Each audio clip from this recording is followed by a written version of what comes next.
আসসালামু আলাইকুম, সাইফ সিংসের পক্ষ থেকে সবাইকে স্বাগতম। আজকে আমরা কয়েকটি লিটারেরি টার্মস নিয়ে কথা বলবো।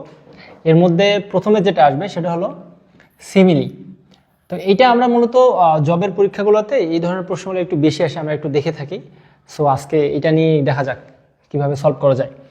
সিমিলি বিষয়টা হলো সিমিলি এবং মেটাফোর এই দুইটাই কিন্তু তুলনা বোঝানোর ক্ষেত্রে ব্যবহৃত হয়।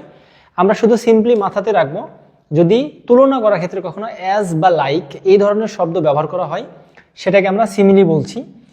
I wandered lonely as a cloud, এইখানে অ্যাজ দেখতে পাচ্ছি আমরা, এরপরটাতে ইউথ লাইক সামার মন, এখানে লাইক দেওয়া আছে, তারপরটাতে my heart is like a singing bird, অর্থাৎ আমার হৃদয় যেন কি গান গাওয়া একটা পাখির মতো। এরপরেরটা he is as cunning as fox, সে শেয়ালের মতোই ধূর্ত, অর্থাৎ তুলনা বোঝানোর ক্ষেত্রে যদি অ্যাজ বা লাইক থাকে সেটাকে আমরা বলবো সিমিলি। ঠিক তারপরেরটা মেটাফোর, মেটাফোরেও তুলনা বোঝাবে, কিন্তু এই জায়গাতে অ্যাজ বা লাইক শব্দের ব্যবহার না করেই তুলনা বোঝাবে। যেমন সামিয়া ইজ এ রোজ, সামিয়া একটা ফুল, আসলে সে একজন ব্যক্তি এবং তাকে ফুলের সাথে তুলনা করা হয়েছে। এরপরটাতে life is but a walking shadow, অর্থাৎ জীবনকে তুলনা করা হয়েছে কিসের সাথে?